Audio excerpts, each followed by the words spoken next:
তো হ্যালো বন্ধুরা, আবার একটা নতুন ভিডিও নিয়ে আমি আপনাদের সামনে চলে এসেছি। আজকে যে ভিডিওটা হতে চলেছে খুবই গুরুত্বপূর্ণ ভিডিও। তো এক ইহুদি শিশু কিভাবে ফ্রান্সের 6000 মানুষকে ইসলাম ধর্ম গ্রহণ করে দিয়েছিল, তো সেই সম্পর্কে এই ভিডিওটা নিয়ে আলোচনা করি। ভিডিওটা নেওয়া হয়েছে আলোর পথ চ্যানেল থেকে, তো এই চ্যানেলটিকে সাবস্ক্রাইব করে দেবেন। ভিডিওটা খুবই ইম্পর্টেন্ট এবং গুরুত্বপূর্ণ ভিডিওটা। তো চলুন ভিডিওটা দেখা যাক। এক ইয়াহুদি বালক প্রতিদিন এক মুসলিম গ্রোসারি শপ থেকে একটা চকলেট চুরি করে নিয়ে যেত। গ্রোসারি শপের মালিক শেখ ইব্রাহিম ছিলেন একজন পাক্কা দিনদার মুসলিম। তিনি তুর্কি বংশোদ্ভূত, কিন্তু ফ্রান্সের প্যারিসে বসবাস করতেন। সেখানেই তার গ্রোসারি শপ ছিল। তিনি জানতেন যে এই ইয়াহুদি বালক প্রতিদিন তার দোকান থেকে একটি চকলেট চুরি করে নিয়ে যায়, কিন্তু তিনি কিছুই বলতেন না। ইয়াহুদি বালকটির বয়স ছিল কম বেশি 10 বছর। মূলত গ্রোসারি শপটি যে বিল্ডিংয়ে অবস্থিত ছিল, তার উপরের একটি অ্যাপার্টমেন্টে এই ইয়াহুদি পরিবার বসবাস করত। সেই ইয়াহুদি পরিবারের সকলেই সেই গ্রোসারি শপ থেকে শপিং করত, কিন্তু জাদ নামের তাদের 10 বছরের এই ছেলেটি প্রতিদিনই বাবা মায়ের সাথে আসতো অথবা একাকী আসতো, কিন্তু যাওয়ার সময় গ্রোসারি শপ থেকে একটা চকলেট চুরি করে নিয়ে যেত এবং সে এই কাজটা খুব চতুরতার সাথে করত। তো শেখ ইব্রাহিম তার এই চুরি সম্পর্কে জানত, কিন্তু সে সব সময় ছেলেটাকে দেখে মুচকি হাসি দিত। ছেলেটা ভাবত যে মালিক কিছুই জানে না, অথচ শেখ ইব্রাহিম জেনে শুনে চুপ থাকতেন। একদিন সেই ইয়াহুদি বালক জাদ প্রতিদিনের মতো তার দোকানে মালামাল ক্রয় করতে এলো, কিন্তু সেদিন সে চকলেট চুরি করতে ভুলে গিয়েছিল। এটা দেখে শেখ ইব্রাহিম জাদকে বলল, তুমি প্রতিদিন একটি ছোট্ট চকলেট চুরি করো, যদিও আজকে চকলেট নিতে ভুলে গিয়েছ। ইয়াহুদি বালকটি বুঝতে পারল সে যে অপরাধ দিনের পর দিন করে যাচ্ছিল, এর সবই এই মালিক জানত। তাই সে অত্যন্ত লজ্জিত বোধ করতে লাগলো। সে ভয়ে ভয়ে জিজ্ঞেস করল, আপনি কি আমাকে চেনেন?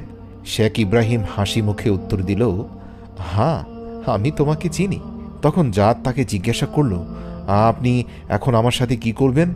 আপনি কি পুলিশের কাছে কমপ্লেইন করবেন, নাকি আমার বাবা মায়ের কাছে বিচার দেবেন?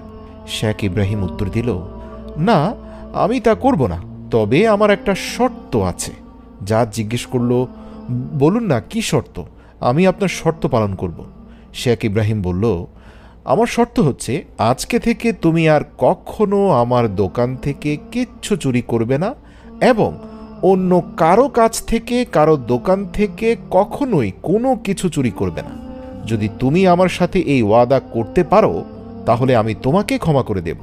জাদ বলল, আমি ওয়াদা করছি, আমি আর কখনো কারো কাছ থেকে কিচ্ছু চুরি করব না আঙ্কেল। শেখ ইব্রাহিম মুচকি হাসলেন, বললেন, খুব ভালো, তুমি যে ওয়াদাটা করলে এই ওয়াদাটা তুমি রাখবে। এখন তুমি চলে যাও, আমি তোমাকে প্রতিদিন ফ্রিতে একটা চকলেট দেব, আর এই চকলেটটি খেলে তোমার ভেতরে কখনো গিল্টি ফিল হবে না, নিজেকে অপরাধী মনে হবে না। যেটা তুমি চুরি করে পেতে, আজ থেকে তুমি সততার পথে হাঁটছ বলে ধরে নাও সৃষ্টিকর্তার পক্ষ থেকে তোমাকে এই চকলেটটি দেওয়া হলো।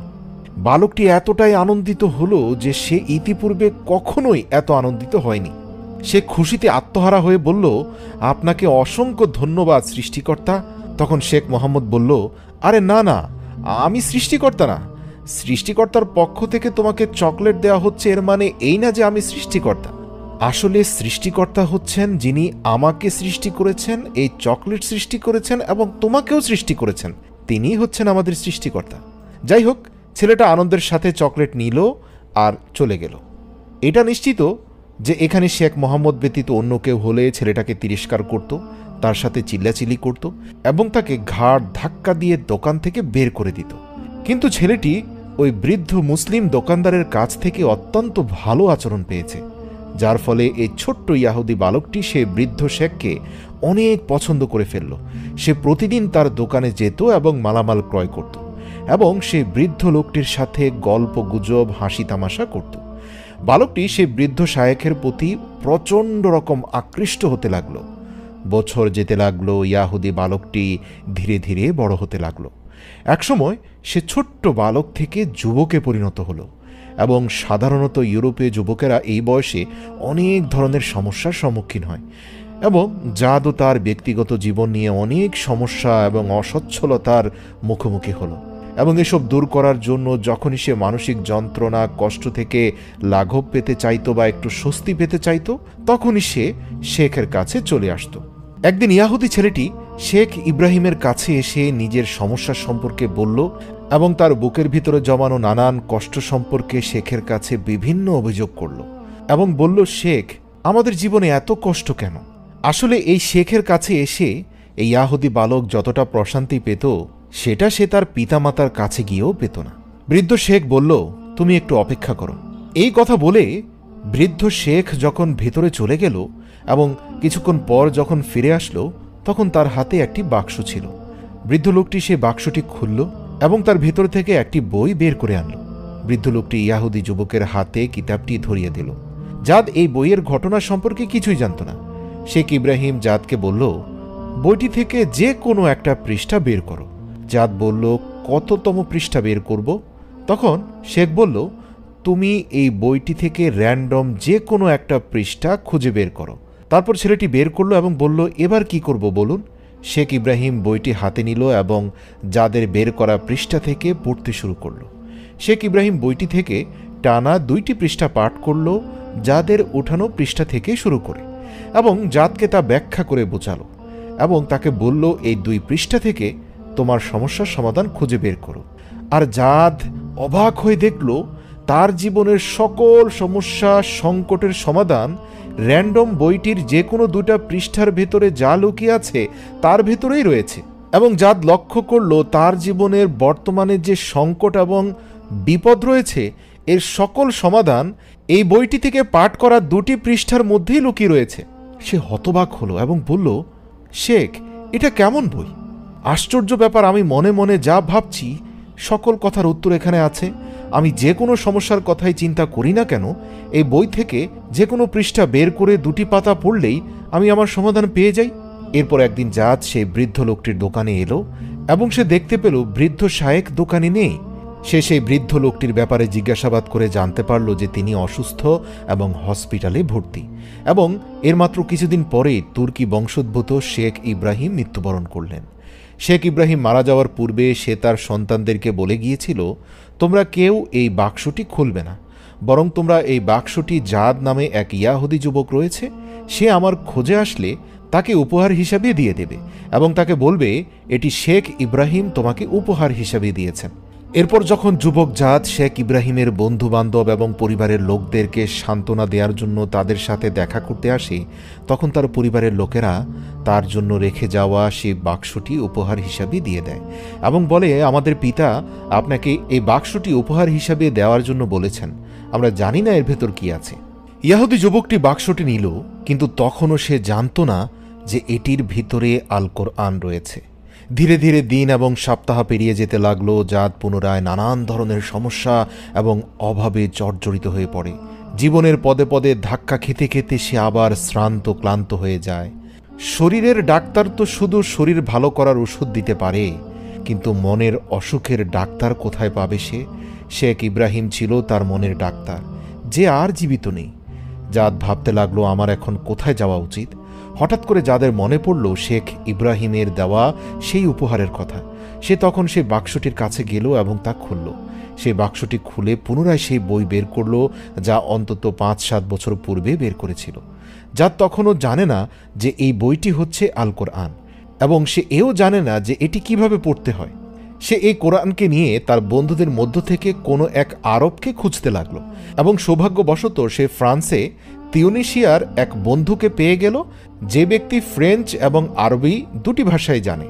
জাদ তার সেই তিউনিশিয়ান বন্ধুকে বলল, আমি এই বইটা থেকে 2টা পৃষ্ঠা পড়তে চাই।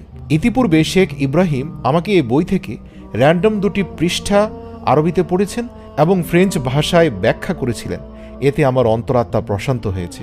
তুমি কি আমাকে একইভাবে 2টি পৃষ্ঠা পড়ে এর ফ্রেঞ্চ অর্থ আমাকে ব্যাখ্যা করে বোঝাতে পারবে? সেই ছেলেটি রাজি হলো এবং সে কোরআন থেকে 2টি পৃষ্ঠা বের করে পড়ল এবং তার ফ্রেঞ্চ অর্থ অনুবাদ করে শোনালো। যখন তার সেই বন্ধু অনুবাদ করে তাকে শোনাচ্ছিল, সেই সময় যাদের চোখ বেয়ে পানি গড়িয়ে পড়ছিল, কেননা সে তখন সেই 2 পৃষ্ঠার মধ্যে তার সকল সমস্যার সমাধান খুঁজে পেয়েছিল, যেমনটা ইতিপূর্বে শেখ ইব্রাহিম তাকে বুঝিয়েছিল। জাদ খুবই অবাক হলো এবং ভাবতে লাগলো যে এ কেমন অদ্ভুত বই যে কোনো 2টা পৃষ্ঠা পড়লেই জীবনের সমস্যার সমাধান হয়ে যায়। তখন তার সেই বন্ধুটি বলল, আসলে এটি আমাদের ধর্মীয় কিতাব, যা সৃষ্টিকর্তার পক্ষ থেকে নাজিল হয়েছে। এটি হচ্ছে আল কোরআন, মুসলমানদের ধর্মীয় কিতাব। জাদ প্রশ্ন করল, এটি কার কিতাব? তার সেই বন্ধু উত্তর দিল, এই কিতাব আল্লাহ তাআলার পক্ষ থেকে পাঠানো হয়েছে। নবী হজরত মুহাম্মদ সাল্লাল্লাহু আলাইহি ওয়াসাল্লামের উপর আল্লাহ পাক নাজিল করেছেন এই কিতাব, যাতে মানব জাতিকে আলোর পথ দেখানো যায়, এবং এই কিতাব হচ্ছে সমগ্র বিশ্ববাসীর জন্য আল্লাহর তরফ থেকে রহমত, হেদায়েতের আলো এবং পথ নির্দেশনা। এখন জাদ বুঝতে পারল এই হচ্ছে সেই কোরআন যা অনেক বছর ধরে তার নানা ধরনের সমস্যার সমাধান দিয়ে আসছিল, আর শেখ ইব্রাহিম ছিলেন এই কোরআনেরই একজন ছাত্র। জাদ তাকে জিজ্ঞেস করল, আমি কিভাবে পরিপূর্ণরূপে এই কিতাবের অনুসারী হতে পারি? তার সে বন্ধু বলল, তুমি আমার সাথে পড়ো, আশহাদু আল্লা ইলাহা ইল্লাল্লাহু ওয়া আশহাদু আন্না মুহাম্মাদান আবদুহু ওয়া রাসূলুহু। জাদ সাথে সাথে প্রশান্তিময় এই বাক্যগুলো পড়ল এবং তার অন্তরাত্মা প্রশান্ত হল। যাদের বয়স ছিল তখন ২০ বছর, এবং সে তখন থেকে ইসলাম সম্পর্কে পড়াশোনা এবং জ্ঞান অর্জন করা শুরু করল, এবং একটা সময় সে ইউরোপের সবচেয়ে বড় দাঈ ইলাল্লাহ হয়ে গেল। আপনারা জেনে অবাক হবেন, ইউরোপের ৬,০০০ লোক তার হাতেই ৭০ দিন চিনতে পারল। শেখ ইব্রাহিম তাকে যে বাক্সটি দিয়েছিল তার ভেতরে একটি কাগজের টুকরো ছিল, এবং সেই কাগজের টুকরোতে শেখ ইব্রাহিম কোরআনের একটি আয়াত লিখে রেখেছিলেন। সেই আয়াতটিতে লেখা ছিল, বলো, এটি হচ্ছে আমার পথ, আমি মানুষকে আল্লাহর পথে আহ্বান করি প্রজ্ঞার সাথে। সূরা ইউসুফ আয়াত নম্বর ১০৮। এরপর জাদ সিদ্ধান্ত নিল সে আফ্রিকায় ভ্রমণ করবে এবং সেখানে আল্লাহর দ্বীনের দাওয়াত দিবে। সে তার নাম রাখল জাদ আল্লাহ আল কারনি।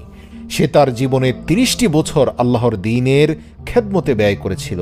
এই ৩০ বছরে লক্ষ লক্ষ মানুষকে সে আলোর পথে নিয়ে এসেছে, আর এর সবটাই সম্ভব হয়েছে শেখ ইব্রাহিম এর কল্যাণে, যিনি তার দোকানে এই ইয়াহুদি বালকের সাথে সুন্দর ব্যবহার করেছিলেন। জাদ আল্লাহ আল কারনি আজ থেকে প্রায় ২০ বছর আগে ২০০৩ সালে ইন্তেকাল করেন, এবং তিনি ইউরোপ এবং আমেরিকার লক্ষ লক্ষ মুসলিমদের প্রাণের মণি। আজও বিশ্ব মুসলিমদের ইতিহাসে তার নাম স্বর্ণাক্ষরে লেখা রয়েছে। তার দাওয়াতে লক্ষ লক্ষ মানুষ আলোর পথ পেয়েছে। প্রিয় মুসলিম ভাই ও বোনেরা, আজকের এই ভিডিওতে আমি আপনাদেরকে যে অনুরোধ করতে চাই, আপনারা দয়া করে এই বিস্ময়কর আল কোরআন গ্রন্থটির কিছু অংশ পড়ুন, অনুধাবন করুন। শুধু পড়ার মধ্যে সীমাবদ্ধ থাকলে হবে না, এর অন্তর্নিহিত অর্থ হৃদয়ে গেঁথে ফেলুন এবং এর উপরে জীবনটাকে পরিচালিত করুন। আরেকটি কথা, দয়া করে কখনোই কারোর সাথে খারাপ আচরণ করবেন না, যতই অন্যায় করুক না কেন। আপনার মিষ্টি আচরণ, সুন্দর ব্যবহার, উত্তম আখলাক হতে পারে একটি মানুষের আলোর পথের দিক নির্দেশনা। আল্লাহ রাসূল সাল্লাল্লাহু আলাইহি সাল্লাম ছিলেন শ্রেষ্ঠ আখলাকের উপর প্রতিষ্ঠিত। এটি পবিত্র কোরআনের সূরা নূনে রয়েছে। আল্লাহ তাআলা বলেন, ইন্নাকা লাআলা খুলুকিন আযীম। হ্যালো বন্ধুরা, তো ভিডিওটা দেখে খুবই ইম্পর্টেন্ট এবং গুরুত্বপূর্ণ ভিডিও ছিল। ভিডিওটা খুবই ভালো ভিডিও ছিল। তো কিভাবে একজন বালক নিজে হিন্দু ধর্মে ছিল, তো মুসলিম ধর্ম গ্রহণ করে ৮,০০০ মানুষকে মুসলিম করেছে, তো সেই সম্পর্কে সমস্ত কিছু ঘটনা এই ভিডিওর মাধ্যমে জানলাম।